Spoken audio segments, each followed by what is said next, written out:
How's an incredible 3-night stay in Queenstown for two sound? Try out Kia's Footy Survivor. Pick a winning AFL and NRL side each week and you could win. Sign up for Kia's Footy Survivor before August 12 at sensurvivor.com.au. Rob Woodhouse, what heady days at the pool these have been. Well, they certainly have. It's I don't think I've seen a week like it, to be honest. What we've witnessed over these last 8 or 9 days is truly incredible.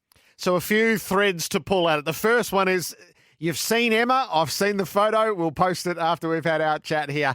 How was Emma after the most astonishing week?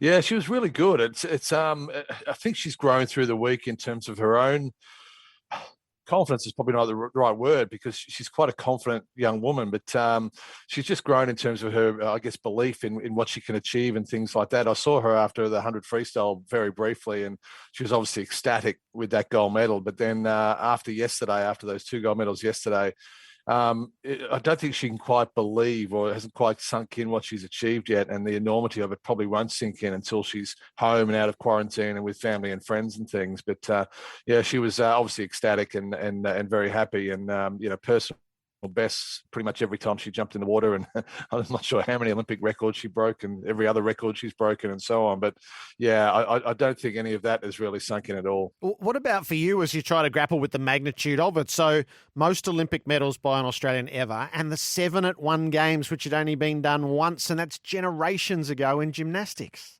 Yeah, Russian gymnast, wasn't it, in the 50s? So, I mean, that's all amazing. And those sort of statistics she knows nothing about. Yeah. There's the press conference yesterday, which I sat in on, there's a few journalists throwing those sorts of things at her, and she had no idea, really. And even some of the American journalists were asking lots of questions about the records she's broken in terms of the most medals by an Australian and most medals by a swimmer and passing Ian Thorpe and things like that. And she didn't know any of those things, which is, I guess, a testament to the focus that she was under. It was all just about getting the job done. So what this team's been able to do, so the most successful Australian swim teams at a Games, this is a decade in the making, isn't it? This is absorbing the disappointments of London, the reshaping for Rio, and then all the decisions that have been made in the aftermath. What does it tell us about swimming's determination to face up, understand, and then recreate the future of the sport in this country? Yeah, and it's a fantastic story, isn't it? As you said, it's been a long time in the making, 10 years in the making, really, and it's not just about the performances in the pool. It was about a total culture change. And after London 2012, there was all sorts of reviews and all those sorts of things. But a new CEO, a new high performance director, and there's been a few changes since as well. A new head coach, and then Rowan Taylor became the head coach a year ago, and all of the changes have been positive, and it seems that from what we see, that everyone's just working cohesively and working together, and they all come together in the pre-training camp up in Cairns. And I mean, what they had to deal with was extraordinary. And I'm not just talking about the athletes here, but organisationally, and we see it now, obviously, with AFL and all sorts of other codes and so forth, in terms of the dancing you have to do around COVID and planning and so forth. But what they achieved was absolutely extraordinary, and they made some pretty brutally tough decisions. They didn't encourage the athletes to go overseas to compete in the International Swimming League, for example. So they didn't get that international competition. But there was, again, a belief from management and from the board and so forth that, right, we're on this path, we're doing the right thing here, we're adjusting as we're going, and the proof is in the pudding of what was achieved last week. So the cultural piece will be enormous. Then there's the technical piece, and I remember we spoke about this in the aftermath of Rio, the movement of the trials closer to the games to emulate what the US have always done with great success. If you were going to choose one technical piece, how significant do you think that's been? Yeah, really significant. And even talking to the athletes this week, I had a brief chat to Kate Campbell and Kaylee McEwen as well yesterday. And while we didn't specifically talk about that, it was like they only made the team 6 weeks ago. Yeah.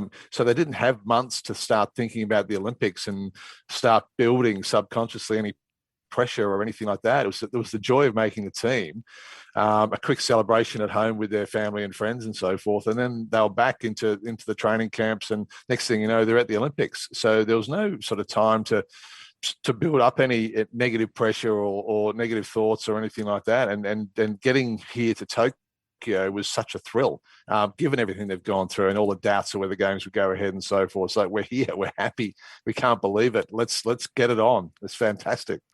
The medley win yesterday. So if that's Kate Campbell's sign off to the Olympics, what a magnificent way to do it. Oh, it was. And again, she was hilarious yesterday. She thought she'd broken. She thought she'd gone early. And she said she dived into the water, and she's had so many changeovers with Emma McKeon over the years, from butterfly to freestyle. And she dived into the water over Emma's body. And she said she just had to shut that out for the next 52 seconds. And she did. Then she touched the wall.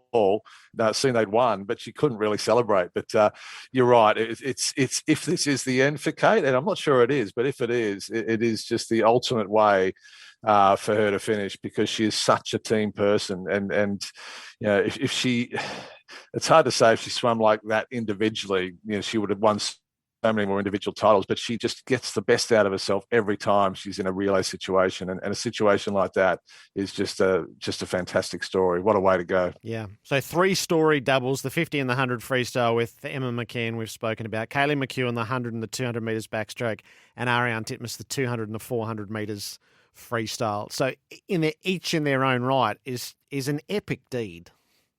Oh, it is indeed, and you are talking about, obviously it's the Olympics, so you know it's the athletes that they were competing against, but not only the best in the world, but the best in the generation. The talent that was on show here at these Olympic Games was second to none. It's you know, the women's 100 freestyle, for example, I think was the fastest field ever assembled, and the first 5 swimmers, including Kate, were under the old Olympic record set 4 years ago. So the times were incredible. And Kaylee McEwen, to get out there after everything she's gone through personally in the last year or two with her family and her father passing away and things like that.